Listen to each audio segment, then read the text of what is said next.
It appears we reached a global level of moral outrage surpassing a high warp factor during the week commencing the 19th of March 2018 with widespread news coverage of the machinations of Cambridge Analytica, CA. I write as a longtime cynic who did not need to experience last week to know that I am the product. We are all making choices daily, for example, allowing the location features to be turned on so that our devices can more easily orientate us in various applications.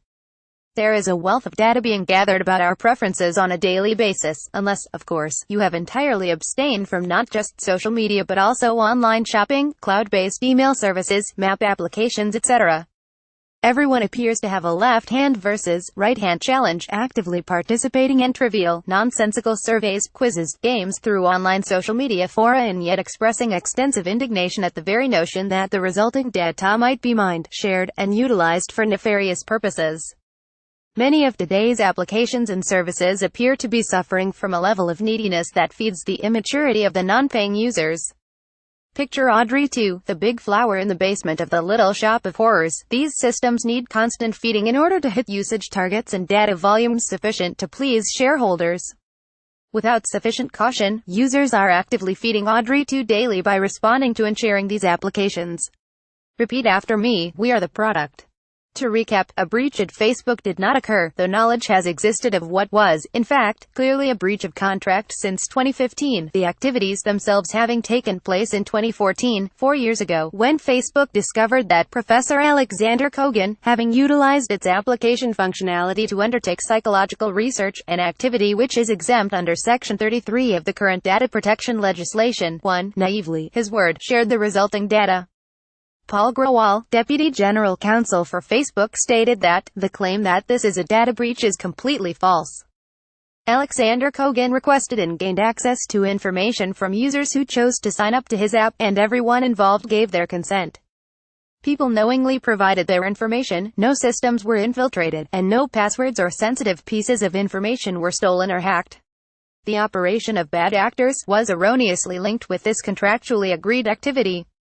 However, it is clear that Kogan acted in ignorance, it appears, of any understanding of his existing contractual. He had signed a non-disclosure agreement, NDA, with Facebook, legal and academic obligations, which shames him as a researcher. Your conspiracy theorist antenna should, naturally, be heightened when you understand that Professor Kogan, conducting his research through the University of Cambridge, is a Russian-American who continued to return to Russia during his tenure. The psychological test developed, entitled Thesis Your Digital Life, for which participants used their Facebook credentials to log into and were paid to take part, resulted in data that helped both advertisers and political pundits understand a chosen electorate. Operating the 6 degrees of separation approach, 270,000 participants became upwards of 50 million, by association, through screen scraping of friends' data, an activity for which those friends will not have explicitly consented to. The Facebook application places unique identifiers in cookies. Users have control over their cookie settings and whether to accept them or not. Not accepting them usually means some lack of expected engagement or functionality. Everything in life is a trade-off. Your activity online is no different. Ultimately, effective Facebook privacy controls would have stopped the screen scraping. Amongst all this is Christopher Wiley of Unoya Technologies playing the role of whistleblower. He now feels guilty and has engaged positively with the authorities in order to assuage his guilt at being involved in these data aggregation activities, believing that by doing so his actions amount to taking responsibility. This is another example of falsely directed virtue signaling. If Wiley was as concerned as he claims, then he should have been much better educated and read in the space. We have spent years seeking to professionalize the IT industry, and these revelations do us nothing but harm, ethically, both presently and moving forward.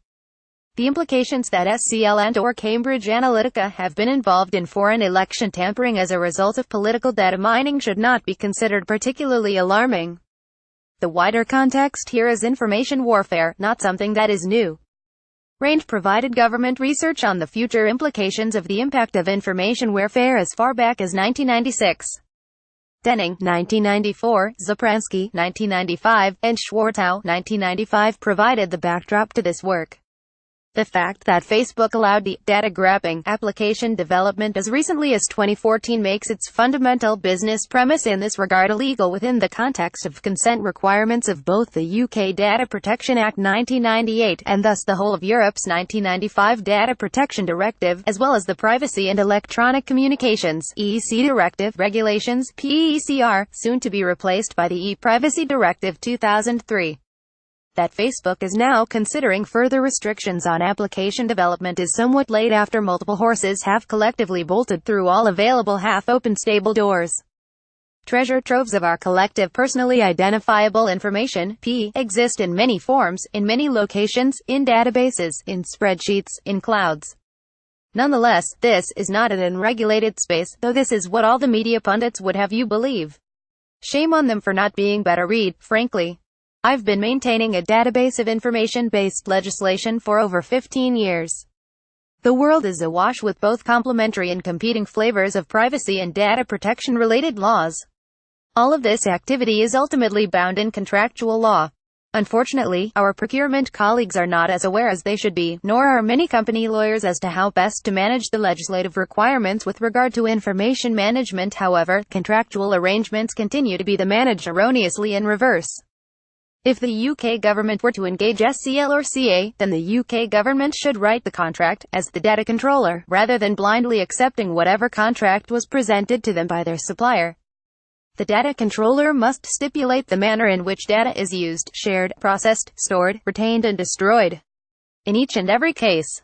This is a key and pressing action for all organizations processing personal data who have a need to update their procurement practices to align with compliance expectations of the EU General Data Protection Regulation (GDPR). Records of processing activities (ROPA) that identify all third parties are required, along with the ability to evidence the existence of NDAs, contracts or data sharing agreements (DSA), data processing agreements (DPA). This is no easy, quick task. The requirements apply to Facebook and others, given the volume of EU citizens' personal data they process. The clock is rapidly ticking to GDPR deadline date of the 25th of May 2018. Reach out to your friendly consultants for assistance ASAP. About the author, Dr. Andrea C. Simmons, Ph.D., FBCS CITP, CISM, CISSP, MInst. ISP, MA, ESA Senior Member is owner and director of www.i3grc.co.uk. Andrea has more than 2 decades of direct information security, assurance and governance experience, helping organizations establish appropriate controls, achieving and maintaining security certifications in order to ensure information protection is adequate for their crown jewels. Her work has included the development of a trademark and patentable enterprise governance risk. Whilst also spending the last 8 years researching information assurance, Andrea has published 2 security management books. She can be reached at andrea.simmons@bcs.org. Editor's note: the opinions expressed in this and other guest author articles are solely those of the contributor, and do not necessarily reflect those of Tripwire, Inc.